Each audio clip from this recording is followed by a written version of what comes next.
Now it's my pleasure to introduce Denis MacShane, who's the Labour MP for Rotherham and who was a former Minister in the Foreign Office and who now represents the UK in the Council of Europe.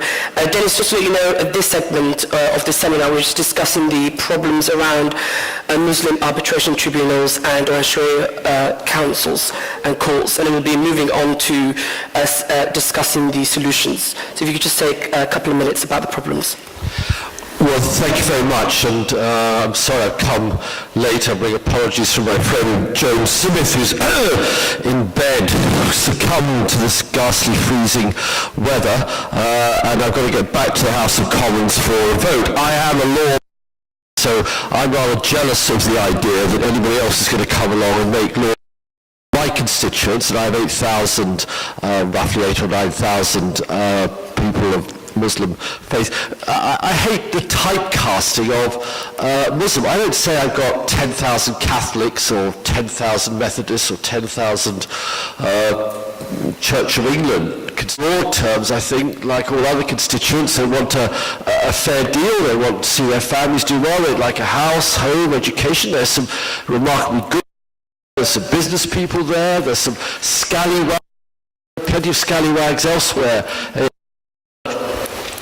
Communities. Some certainly are very pious Muslims. There are 5 mosques in the constituency. I go and speak after Friday prayers because, as you know, that's quite normal.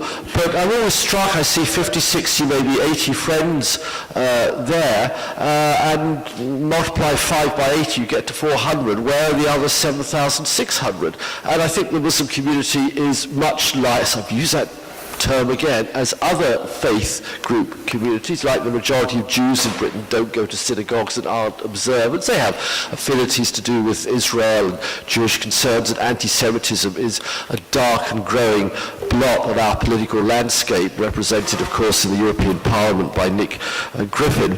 But I do think that one thing we have absolutely to stick to is that the only law in a democratic country are made by Parliament, and if you don't like them, you can vote out that Parliament and get a new set. And no one else has got any right of any sort to lay down the laws of this land or any other land. And that just has to be a fundamental principle. It's one which took literally centuries to establish in Britain and other democratic countries. It's still imperfect in many ways. I could bore you stiff about what's wrong with politics and parliamentarians at the moment, but that's a subject for another debate. There are deep difficulties when people pray in aid of faith when in fact they're promoting an ideology. And what drives me mad about the term Islamophobia, which was created, if you look at its etymology, didn't exist before about 1990, when some very, very clever Islamist ideologues dreamt up this term as to say that any criticism of the ideology connected with Islamism was somehow anti-religion. What is very interesting now, if you go to the International Human Rights Symposiums, there's a huge drive and other churches to get into the vocabulary with the same impact as Islamophobia, the term Christianophobia. Well, at this rate, you know, before long the atheists will come along with atheist phobia. And it just becomes ridiculous to say that there's no criticism of Islamism. I do insist on that huge distinction which the BBC doesn't make, our media don't make, between Islam, the religion, which is worthy of as much or as little respect as any other religion. I'm not entering into a sort of Chris Hitchens, Richard Dawkins debate at all, but I think Islamism and the organization of ideological expression of Islamism is extremely problematic. We have to read the texts very, very carefully, not to indulge in emotions, but simply go back to the texts and look at what Islamist ideology has to say about press freedom, about trade union freedom, about women's rights, and above all about the idea of separation of faith and state, and above all about the idea of rule of law. In today's Evening Standard, not my favorite paper, but there's a reference again to a Muslim counsellor. I'm sorry they describe her as such. She's a lady called Sharia